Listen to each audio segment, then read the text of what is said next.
এই জিনা এবং পরকীয়া মারাত্মক ভয়ঙ্কর একটা পাপ।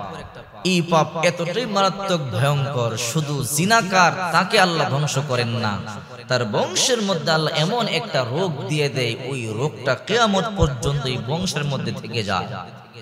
শুধু তাই নয়, জিনাকার নারী এবং পুরুষের দিকে আল্লাহ তাআলা তাকাবেন না, এবং আল্লাহ পাক রব্বুল আলামিন এদের সাথে কথা বলবেন না। লা ইউকাল্লিমুহুমুল্লাহু ইয়াওমাল কিয়ামা, এদের সাথে কথা বলবেন না। ওয়ালা ইউযাক্কিহিম, এদেরকে আল্লাহ পবিত্র করবেন না, এদের দিকে আল্লাহ তাআলা তাকাবেন না।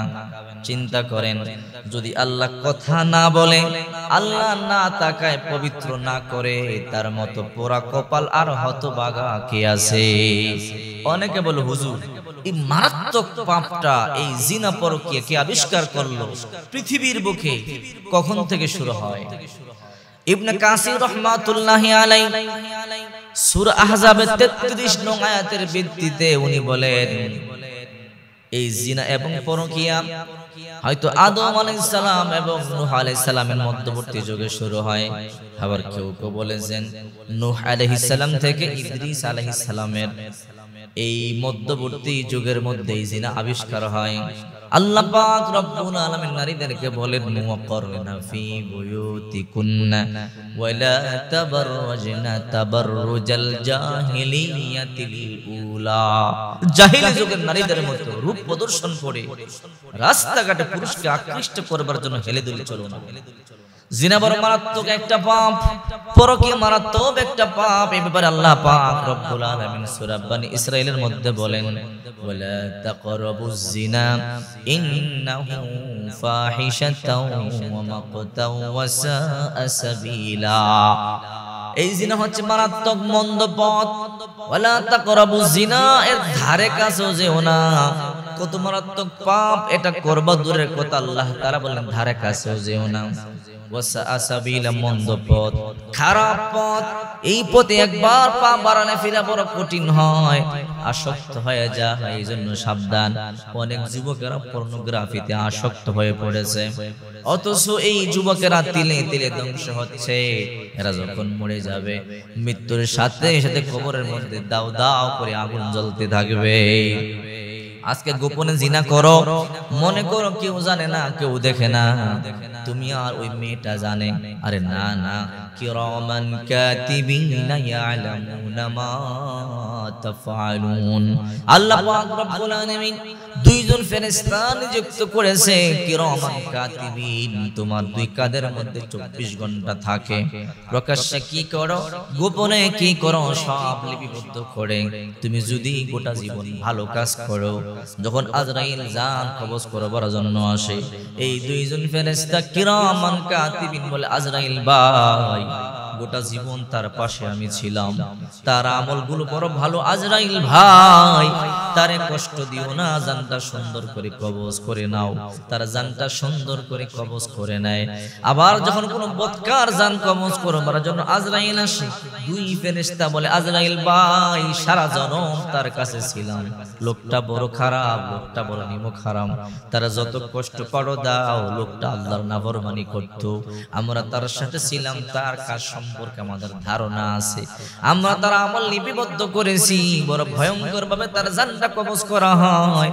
এই জন্য সাবধান যুবক যুবতীরা, কি মনে করতেছো জিনা করো কেউ দেখবে না? না না, আল্লাহ তাআলা সব দেখেন, সব লেখেন।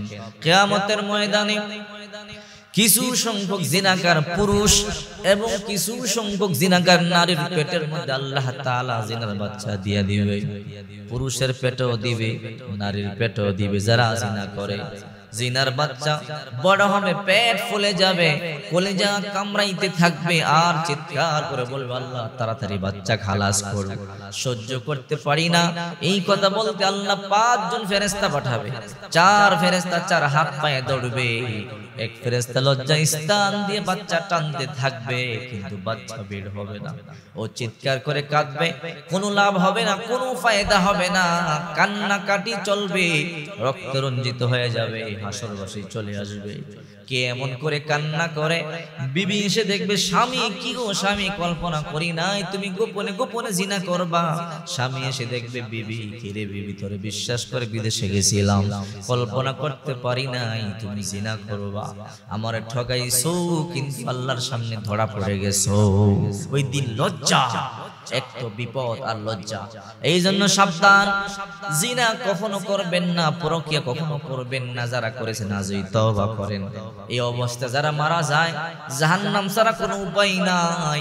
জিনাকার নারী আর পুরুষের উপরে 24 ঘন্টা লানত। এদের উপরে শান্তি নাই, এরা অশান্তিতে থাকে, এদের চেহারার মধ্যে নূর নাই। আল্লাহ তাআলা এদের উপরে গজব নাজিল করে। এই জন্য সাবধান যুবক ভাইয়েরা, যুবতী বোনেরা, এই মন্দ পথ, এই মন্দ কাজে যারা পা বাড়াইছো, আল্লাহর রাস্তে পায়ে ধরে তোমাদেরকে বলি তাড়াতাড়ি ফিরে আসো, নতুবা এই অবস্থা যদি মারা যাও, কেউ কল্পনা করতে পারে না তোমার কি অবস্থা হবে। তো অনেকে বলে হুজুর, এই মন্দ পথ, এই মন্দ কাজ, এই জিনা, এই পরকীয়া পৃথিবীতে সর্বপ্রথম কে আবিষ্কার করেছে? এটা সরাসরি জানা যায় না এই হাদিস থেকে, অন্তত আমি পাই নাই। কিন্তু ইবনে কাসির রাহমাতুল্লাহ আলাইহি লিখেছেন যে এটা হয়তো আদম আলাইহিস সালাম থেকে নূহ আলাইহিস সালামের মধ্যবর্তী যুগে আবিষ্কার হয়েছে, জাহেলি যুগে, অথবা নূহ আলাইহিস সালাম থেকে ইদ্রিস নবীর পর্যন্ত এই মধ্য যুগে এই বর্বর একটা যুগ ছিল। এই জাহিলি যুগ হয়তো এটা শুরু হয়েছে, সূত্রপাত হয়েছে। এই জিনা, এই মন্দ কাজ, এই লুত কওমে আদকে আল্লাহ পাক রব্বুল আলামিন এই পাপের কারণে ধ্বংস করেছে। এই জন্য কখন জানি আল্লাহ আমাদেরকে ধরে বলতে পারি না, যেই হারে জিনা পরকীয়া বেড়েছে প্রায় ঘরে ঘরে সমাজে। আল্লাহ আমাদেরকে হেদায়েত দান করেন। এই জন্য বলি আজই ক্ষমা চান, নয়তো যখন মরে যাবেন কি হালাতে মৃত্যু হয় কেউ বলতে পারবে না।